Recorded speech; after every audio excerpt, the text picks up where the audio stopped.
આજે દારૂના આડા જ્યાં ત્યાં ચાલે છે. દારૂની અંદર કેટલાય પૈસા ચાલ્યા જાય અને લોકોના ઘરોની અંદર ટીવી પણ આવી ગઈ છે અને ટીવીને લઈને પણ આપણે કેટલીક દુરાચારીમાં જતા રહીએ છીએ, કારણ કે એની અંદર બધું અશ્લીલ બહુ આવે છે. એ જોઈને માણસ આજે એ ખોટું જ કરતા થયો છે, વ્યભિચાર કરતો થયો છે, મારામારી કરતો થયો છે, ખૂન કરતા થયો છે. એટલે એમાં પિક્ચરો જોવાનો. પહેલા સિનેમાઓ કઈ મોટા શહેરમાં હતું, ગામડામાં હતું નહીં, તો સુરત જવું પડે, પણ એ સુરત કરતા પછી ગામડામાં આવી ગયું, ગામડા કરતા ઘરમાં આવી ગયું. ઘરની અંદર સિનેમા અને હવની માં એટલે હવને વાલી લાગે. સિનેમા કહે ને, સિનેમા એટલે સૌની માં થઈ ગઈ, એટલે હવને વાલી લાગે જોવાની ને બેહવાનું ઉઠવાનું. એટલે સિનેમા એટલે ટીવી. આ ટીવીનું પિક્ચર એવું છે કે જીવમાં બેઠું એટલે એને પછી એ બાળક હોય, યુવાન હોય અને વૃદ્ધ, માતા પિતા, ભાઈ બહેન, દીકરો દીકરી બધા જોવાનું. મર્યાદા ક્યાં રહી? એથી એ આપણે ભ્રષ્ટ બધા થઈએ છીએ. ઘરમાં ભ્રષ્ટાચાર ચાલે અને એ પૈસા આપણે આવે તે હવની રીતે સ્વતંત્ર માલે ચાલે. બીજું ત્રીજું આ બધી આપણી સંપત્તિ ક્યાં જાય છે? 31ની રાત બધાએ જાણ્યું છે કેવી ગઈ છે બધાને. મોટા મોટા શહેરોને 31ની રાત એ કઈ રીતે ઉજવાઈ છે? આ ભ્રષ્ટાચાર, એ દારૂ પીવાનો, છોકરા છોકરી નાચે, એકબીજાના ઘરમાં હાથ નાખે, વ્યભિચારના ત્યાં ઉઘાડે છોકરા આપણે જોયા, અને એ વસ્તુ આપણે માલીએ. એ આપણું કોઈ ધર્મ નથી. એ ધર્મ એ આપણો ધર્મ નથી, એ ઉત્સવ આપણા નથી. એવા ઉત્સવમાં ભળવું એ પણ એક પાપ છે, કારણ કે ભ્રષ્ટાચાર જ્યાં હોય, જ્યાં આપણો આખો સંસ્કાર ચાલ્યો જતો હોય, આપણી સંસ્કૃતિ જતી રહેતી હોય, એ બધા વસ્તુ આપણે ગ્રહણ હોય. આપણા ઉત્સવો દિવાળીના એ આપણે સારી રીતે ઉજવવાની છે કે ભગવાનને પ્રાર્થના થાય, દેવો જાગ ભગવાન આવ્યા છે એની પ્રાર્થના થાય છે. એ દેવોને આપણે બધા ભગવાનની પ્રાર્થના કરવાની છે કે દેવ દિવાળી થઈ અને દિવસે સુખ, કે એ રીતે ઉજવવાનું. ફટાકડા ફોડીએ છીએ એવું તો બધું થઈ છે, પણ એની સાથે ભ્રષ્ટાચાર ના હોય, એની સાથે દારૂનું પાન ન હોઈ શકે, એની સાથે નાચ ગાન ને તાલ ન હોઈ શકે. ડિસ્કો જેવા આજે આ બધા પેસી ગયા દૂષણો, એની અંદર પૈસા જાય. નવરાત્રીના ઉત્સવ ઉજવાય છે, એની અંદર પણ આજે ભ્રષ્ટાચાર જેવું થઈ ગયું. આપણા ઉત્સવ નવરાત્રીના માતાને પ્રસન્ન કરવાની વાત કે માતા છે એ પ્રસન્નતા, એના ગુણગાન ગવાય, માતાની જે કંઈ શક્તિ છે, માતાના જે કંઈ મહિમા છે એને ગઈએ તો આપણને એમાંથી શાંતિ રહે. આ તો તબલા જ્ઞાન એક જાતનો બિઝનેસ, લાખો કરોડ રૂપિયા થઈ જાય. હમણાં એક ભાઈ આવ્યા હતા મોટા જબરદસ્ત મુંબઈની અંદર, એમાં નાચવા માટે લોકો પૈસા લાખ રૂપિયા આપીને નાચવા ગયા. બીજું કાંઈ નહીં, એવો નાચ્યા ટેબલ ઉપર, પેલા ત્યાં ઉભા પણ લાખ રૂપિયા, 5,000, 10,000, 25,000 એવા આપીને નાચવા ગયા. આપણી સંસ્કૃતિ નથી, આપણા સંસ્કાર નથી. આવા ખોટા પૈસા આવ્યા છે એ ખોટે રસ્તે જવાનું. ખોટા રસ્તા આવેલા ખોટે, પણ સાચા આપણે કમાણી છે, મહેનતની કમાણી છે, ખોટે રસ્તે જાય નહીં.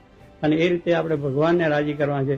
આમાં આપણો સંસ્કાર ધામ કરો, સ્કૂલો કોલેજો પણ કરો, સારું આપણું ગામનું સારું કાર્ય થાય. આપણા સંસ્કાર કેમ વધે એ બધું આયોજન કરો. આયોજન બધા ખરાબ, અને એ રીતે આપણે બધી વસ્તુ થાય. અને આપણે ખોટું અનુકરણ કરીએ. આજે પશ્ચિમનું અનુકરણ એટલું બધું આવી ગયું છે કે ન પૂછો વાત, કે આપણે પશ્ચિમના થવાના નથી. આપણે ભારતના છે, ભારત જ રહેવાના છે. તમે ત્યાં યુરોપમાં, અમેરિકામાં જાઓ છો તો એ તમને કોઈ યુરોપિયન કહેતા નથી કે અમેરિકન કહેતા નથી, તમે ઇન્ડિયન જ છો. આપણે આપણો ધર્મ, આપણા સંસ્કાર શા માટે મૂકવા છે? એ કરવાથી, એમનો પહેરવેશ પહેરવાથી, એમની ભાષા બોલવાથી આપણું કંઈ વળવાનું નથી. આપણી સંસ્કૃતિ, આપણી ભાષા, આપણા સંસ્કાર, એને આપણે બધા ધ્યાન રાખો. એ પ્રમાણે આપણે વર્તો. આપણી મર્યાદાઓ છે, આપણા આ બધા ધર્મ એ આપણું શોભા છે. આપણી શોભા ભગવાનથી છે, ધર્મથી છે, સંસ્કારથી છે. એ જેટલા આપણે હશે એટલા આપણે સારા. કપડાં સારા પહેરીએ એથી કંઈ છે નહીં, બહુ ઉજળાથી ફરીએ એનાથી કંઈ છે નહીં, બહુ પૈસાના બંગલા છે એનાથી વિશેષતા નથી. આજે બંગલામાં ભ્રષ્ટાચાર થતો હોય તે બંગલો નકામો છે. ત્યાં આગળ ભગવાનનું પૂજન ન થતું હોય. જે ઘરની અંદર ભગવાનની કઈ પ્રતિમા, જે ભગવાનને માનતા હોય, જે ભગવાનને વિશે આપણી આસ્થા, કોઈ રામને, કોઈને કૃષ્ણને, શિવમાં, શક્તિમાં, જેને જેની આસ્થા હોય એ ભગવાનનું મંદિર રાખો અને એની અંદર બેસી અને સારા ભગવાનના ગુણગાન ગાઓ. એ ઘરની અંદર દારૂ ના હોય, માંસ ના હોય, વ્યભિચાર ના હોય, કોઈ વસ્તુ ન હોય. એ ઘર કહેવાય, એ ઘરની શોભા કહેવાય, એ ઘરની વિશેષતા કહેવાય. એમ આપણે માણસ છે તો માણસની અંદર સંસ્કાર હોવો જોઈએ. આપણે કોઈને મારી, લૂંટી, નાશ કરીને, આવા ખોટા ધંધા કરીને કંઈ કરાય નહીં. માણસ છે, દયાનો ભાવ છે, દરેકની ઉપર દયા, દરેકની ઉપર પ્રેમ. અને આ વસ્તુ કે આપણો ધર્મ શીખવે છે, એ આપણા મંદિરો, આપણા ધર્મગ્રંથો શીખવે છે. આપણે એના ઉપર ધ્યાન આપો. આજે ધર્મગ્રંથો ભૂલીશું, મંદિરો ભૂલીશું, સંસ્કાર ભૂલીશું, સંતોને ભૂલીશું તો પછી આપણું શું છે? આપણી પાસે કાંઈ નથી. ભલે તમારી પાસે બુદ્ધિ, શક્તિ, પૈસા છે, છતાં ખલાસ, છતાં તમને અશાંતિ રહેશે. જો આપણે અશાંતિ છે, પૈસા વધ્યા છે, વિકાસ થયો છે, પણ અશાંતિ કેટલી છે?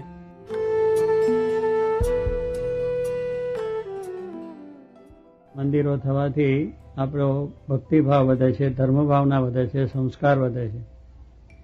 એટલા માટે ભારતમાં ઠેર ઠેર આપણે મંદિરો જોઈએ છીએ. મોટા યાત્રાનો ધામ પણ આપણે જોઈએ છીએ, દર્શન કરવા જઈએ છીએ. એનું કારણ કે એમાંથી જ આપણી ઉન્નતિ છે. આજે ઉન્નતિને, વિકાસને માટે આપણે ઘણું સારું કાર્ય થાય છે દેશ પ્રદેશની અંદર, અને આપણી આર્થિક સમૃદ્ધિ પણ દિવસે દિવસે વધી છે.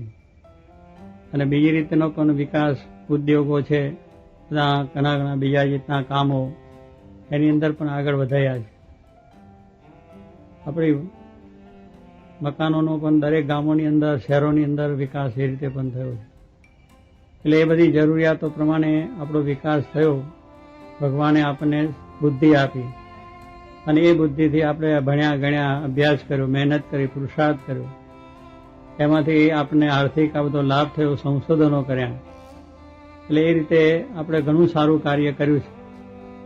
પણ એની સાથે આપણે ભગવાનને પાછા ભૂલ્યા છે, ધર્મને ભૂલ્યા છે. જેને લઈને આપણો વિકાસ છે, જેને લઈને આપણે આ બધું કાર્ય કરી રહ્યા છીએ, એ પરમાત્માને લઈને છે. અને એ પરમાત્માએ આપેલો જે આપણો ધર્મ છે એને લઈને આપણી વિશેષતા છે, આપણો વિકાસ છે ને આપણું કાર્ય છે.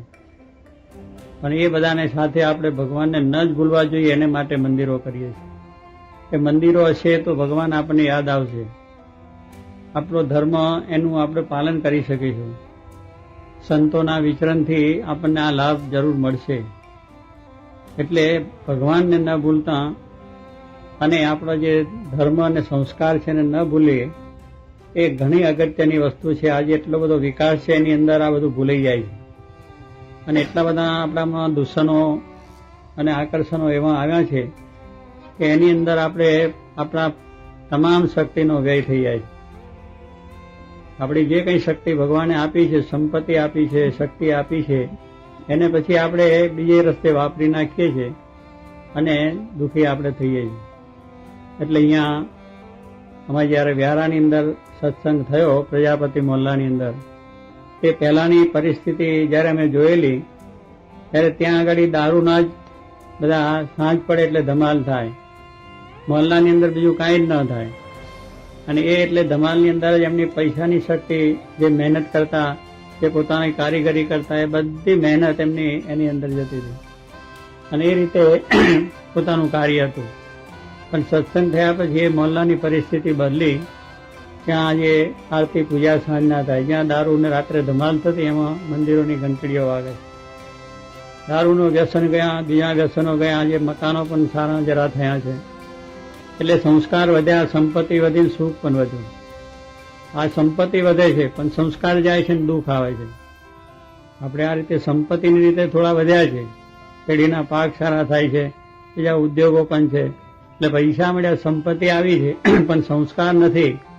અને ભગવાનને આપણે મૂક્યા છે, ધર્મને મૂકીએ છીએ, એટલે સંપત્તિ અવરે રસ્તે જાય છે, ખોટે રસ્તે જાય છે. એટલે એ જો આપણો ધર્મ અને સંસ્કાર હશે તો એ સંપત્તિ આપણે સારે માર્ગે વાપરીશું. આજે જે ભાઈઓને આ સંપત્તિ મળી છે એનાથી આ મંદિર કર્યું છે. કેટલાક સામાજિક કાર્યો પણ આપણે થાય છે. સ્કૂલો બનાવે છે, દવાખાનો બનાવે છે. એમ આપણા ગામની અંદર ઇલેક્ટ્રિક, લાઇટ, પાણી, એની વ્યવસ્થાઓ થાય છે. આ બધો આપણે વિકાસને આપણી જરૂરિયાતો છે, પણ એની સાથે સાથે આ પણ એક વિકાસ છે. આનાથી પણ આપણી બહુ જરૂર છે. જો આ વસ્તુ નહીં હોય તો આ બધું આપણું નાશ થઈ જશે, આપણે દુઃખી થઈ જઈશું. એટલે એને માટે આપણે આ પણ આપણા ગામની અંદર આવું એક મંદિર થવું જોઈએ કે સ્કૂલ, કોલેજ, દવાખાના, પાણી, વોટર વર્ક્સ, આ બધી લાઇટ, પાણી, બધી જરૂર છે અને કરવાનું છે. પણ એનાથી આપણે બસ ને અંદરની અશાંતિ છે એ આ મંદિરો અને સંતોના સમાગમથી થશે. ધર્મ ગ્રંથોનું વાંચન કરવા થશે.